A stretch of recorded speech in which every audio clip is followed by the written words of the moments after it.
Hello everybody and welcome to another edition of Hesse Vlog right here on the Geek Apocalypse YouTube channel. Thank you so much for taking the time to just click on the said title and deciding that we are worth having a look at, having a gander at, and our various attempts at making funny, jovial, silly remarks that literally sometimes fall on deaf ears. And having got some responses, one of the views that we do get is actually that some people who are deaf are claiming for the first time in their life that they're thankful for being deaf because it means that we don't have to listen to any of these ridiculous rants in our attempt at being funny.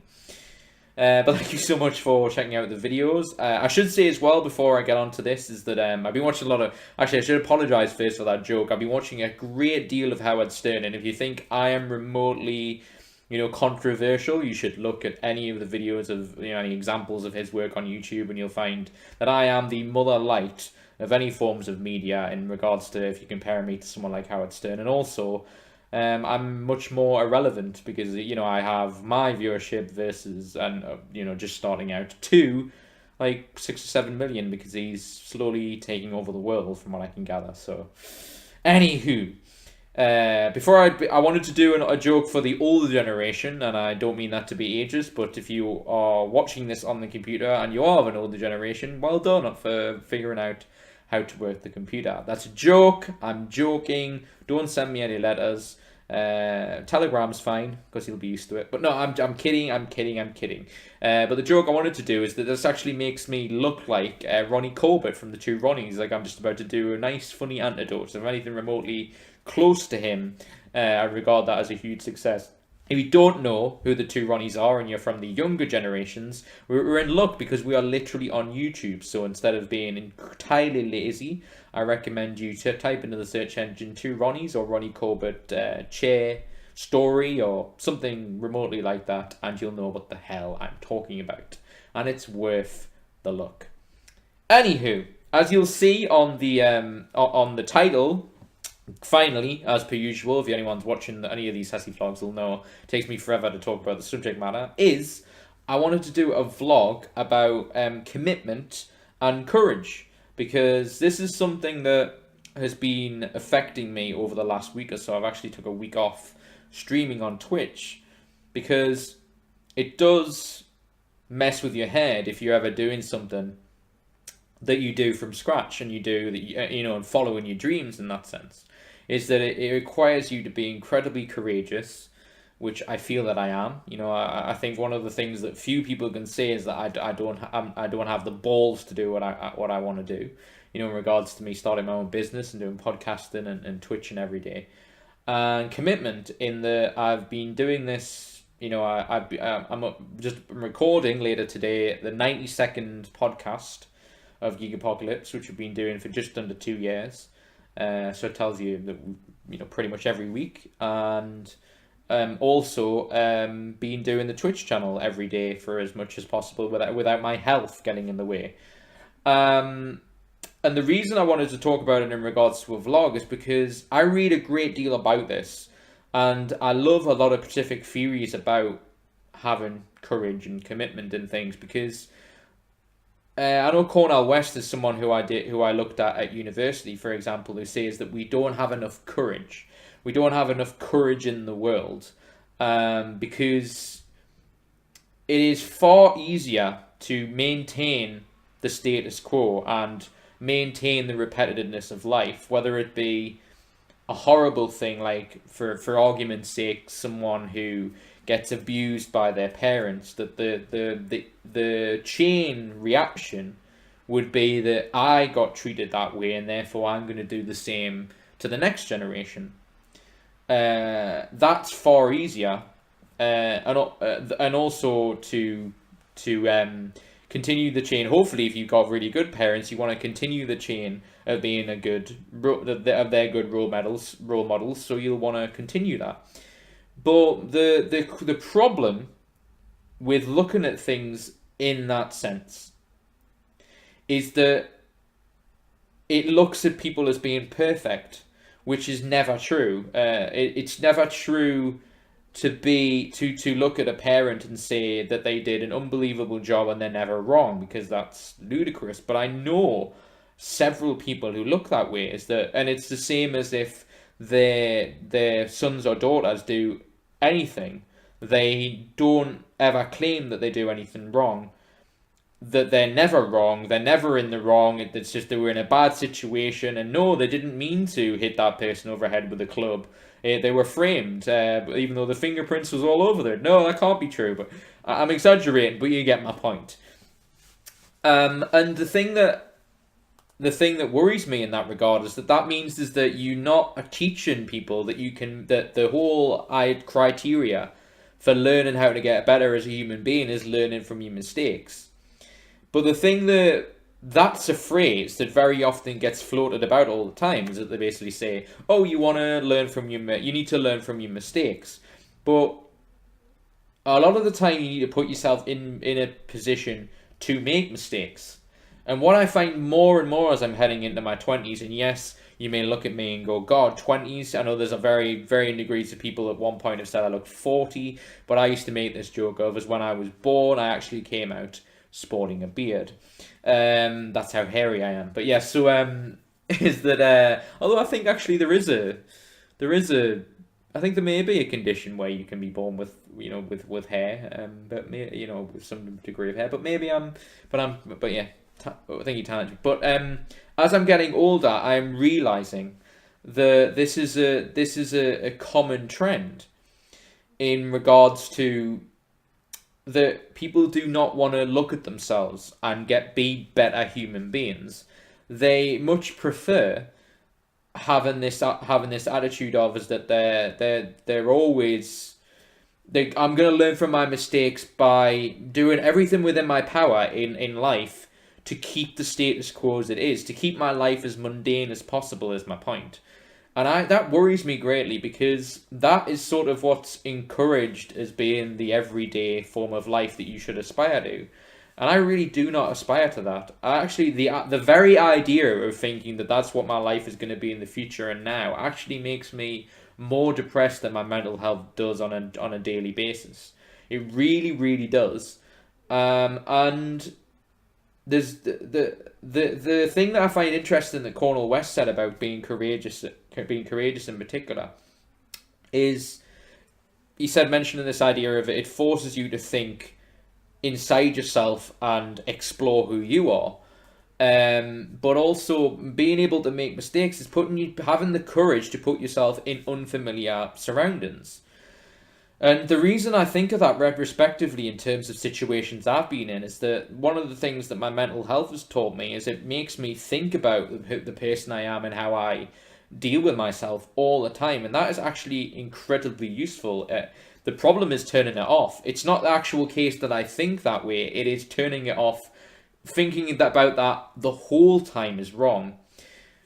But I know some people who think that thinking about that at all, thinking about that I'm a horrible person, like that I'm crap at this particular thing and I want to work on it, the idea of working on that every day for some people, they just go, oh my God, that would be worse. That would be a terrible thing to do in my life. But actually it's not. It actually, you should look at things that you're not good at and try every day to be better at them. But that's something that really does worry me in regards to how often do you meet people where they kind of go, oh, I'm really, really bad at this, but hey, that's just who I am. Not realizing that actually you can take actual practical, meaningful steps to eradicate that at least happening a lot less than it does.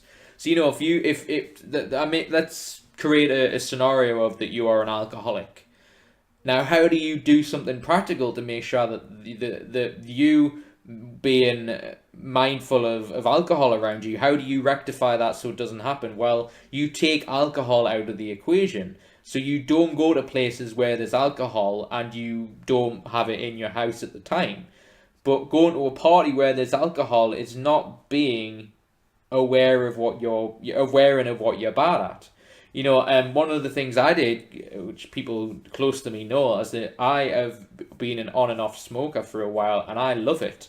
I'm one of these stupid people that if it wasn't so detrimental to my health, I would want to smoke regardless, but that's how crazy I am.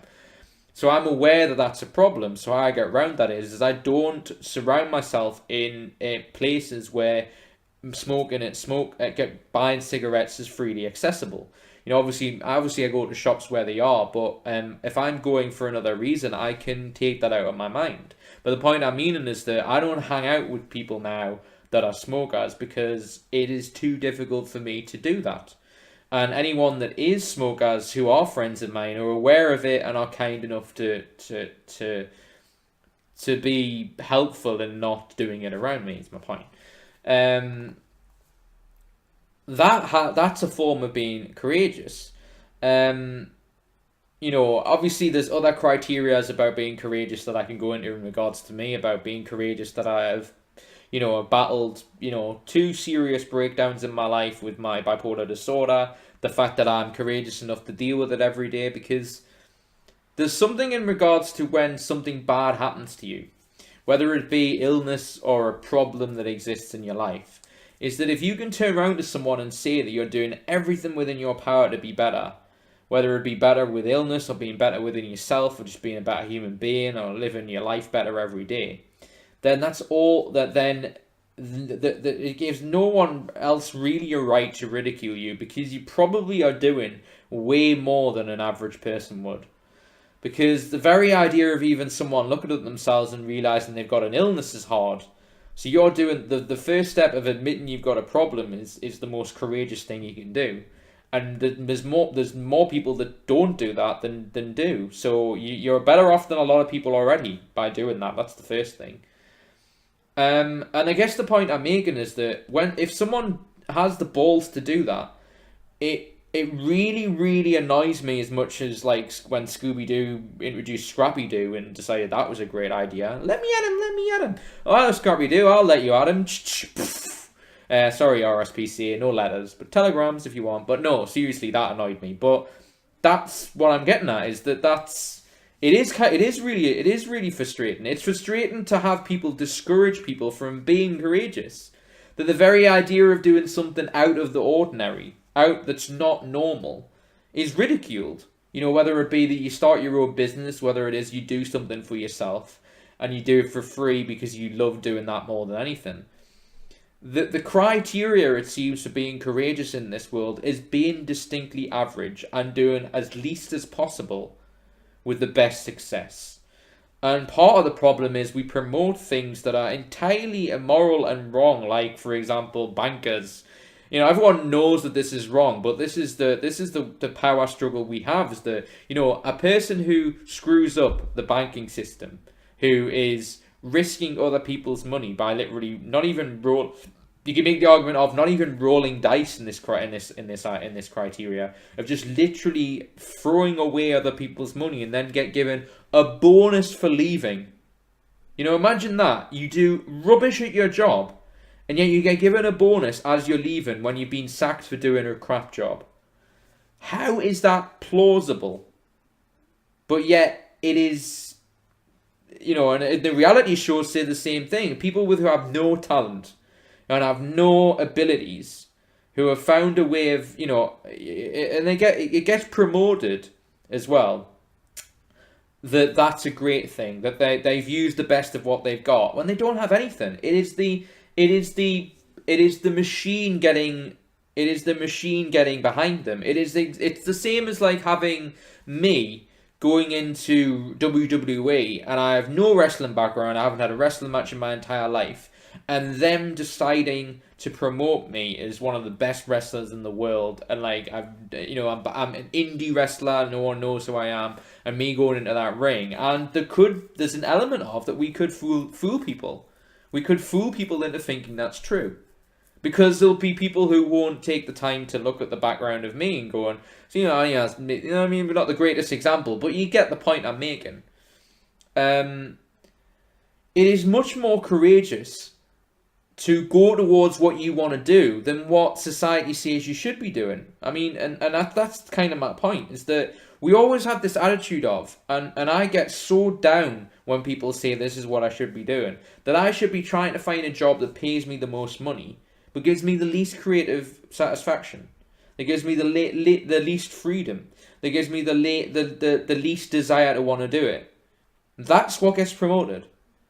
That's the courageousness that we're promoting. Because Cornel West says a really, really good point in regards to courage, and I know Christopher Hitchens has said this as well, is that courageousness is a trait you learn as you grow up. It's a trait you learn as you get older, and it's not something you're born with. You know, you're not born being courageous. You know, it's a complete accident that you're born into this world and you are who you are. You know, genetics and whatever you can't change.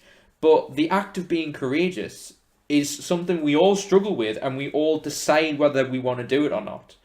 It is getting over the fear of the consequences is the hard part, but the actual act of being courageous is something that we all have to decide whether we want to do or not. And I guess what I'm talking about in returns of reality stars and various other things is that this leads me to what worries me in regards to commitment, which I think is on parallel to being the courage, is that we live in a world now where we're expected to get the most reward doing the least amount of work. That I have this policy on the stuff that I do is that you do something at least once a week and consistently do it. Keep a schedule.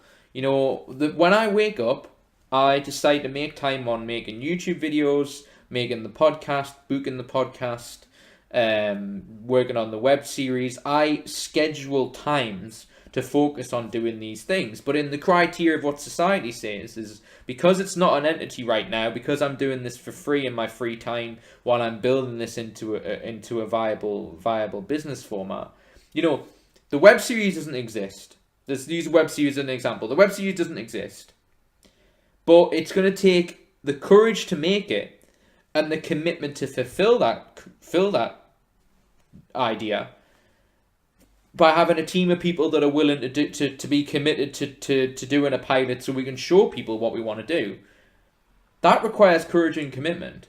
But whenever you bring something like that up, it's either assumed it's easy to do, or you get discouraged from doing it because it's not what another person thinks they should do. So they'll say, like, you know, oh, well, that seems a stupid idea. Why would you want to do that? Why don't you just go and do something else that's more secure? And it's like, no, because that means something. That gives me complete and utter joy and happiness. So that's what I'm going to pursue.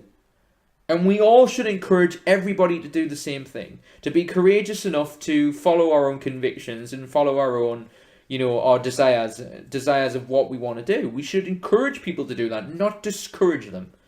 And I get so annoyed. There's so many Scrappy Doos around. Like, that I don't know why I'm ragging on Scrappy Doo, but I really just don't like him. Is that and I love Scooby Doo, but is that no? I'm serious in that really annoys me because it really happens far more than people who are courageous enough, and you should be inspired by that. And I'm not saying be inspired because don't like put me in this and that be it. I'm inspired by a bunch of different people. I mentioned Howard Stern earlier. You know, regardless of whether you can say how controversial whatever he is, he's clearly talented and he's clearly good at what he does and he deserves all the success he does because he's worked ridiculously hard to get there. You then compare that to someone like Kim Kardashian, who has no talent whatsoever, and yet parts of my family will watch her program and go how great she is. And yet, I will work on something that I've worked on a great deal of time, and is clearly, I'm clearly, talented at what I do, regardless of how many people say it or whatever it may be. And they'll say that she's more talented than me because she has more viewers, and she has a reality show about her being herself. I don't get that. That's not what we should be promoting. But what worries me is we're in a generation now where commitment is not it's not a thing that people say we should have. It's not something that we're promoting to the next generation of that's what you need to make something successful. I've done 92 podcasts in under 2 years, which shows you that's once a week doing a podcast. Tells you that I care about it. Tells you that I want to do it. I'm not doing it for the sake of just getting numbers and going, oh, I've done 100 shows. Look at me. That's great. That's awesome. Of course, I want to keep doing it. But I don't have the attitude that a lot of people do have that I want to make a shit ton of money. I don't. Like, that would be great, but I would reimburse it and make more people's dreams come true. Do more things that I aspire to do in my life. Money's never had that feeling to me. It's not about making a huge sum of money and keeping it. And you wonder why we have the problems we have in the world. It's because there's people in the 5% in the world, in America and here and places like in the first world countries, where the people who are most being detrimental to the economy are people who have more money than sense and are just holding on to it. They're not giving it out or creating jobs for people. They're just holding on to it. You know, if I had £50 million right now and I had it in my bank account and I just did nothing for the rest of my life, I'm the type of person that would be incredibly guilty about holding on to £50 million and not doing something with it. Building hospitals, you know, even if I'd be egotistical enough to put my name on them, building hospitals in third world countries that'll help them and help preserve life, and making a computer game company where I'll make games that I want people to make and get a bunch of people together to do that, and making more jobs for people. That should be, you know, because I want to help other people. It's not just, I guess the point I'm making is the courage of looking at yourself is not only realizing that you can be a better person, but realizing that it's not just about you. Because a lot of the time, if someone has an addiction, for example, they need to realize that there's something more than them. And that usually is what leads to them getting, I don't want to say over their addiction, but coping with their addiction more than they already are, by realizing there's something more than them. And that comes down to having the support of people around them.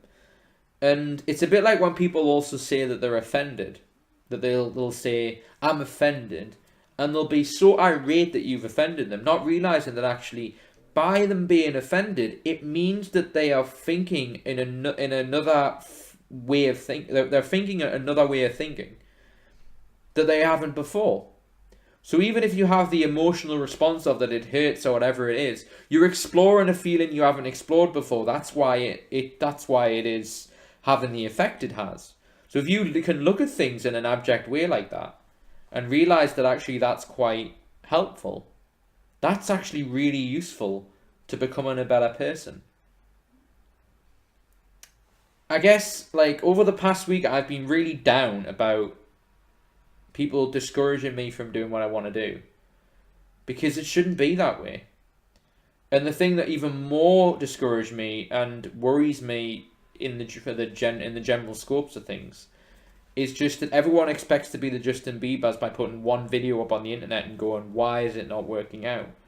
It's because it takes a huge amount of commitment to do what you want to do, and it takes time and months and sometimes years of hard work to get where you want to be.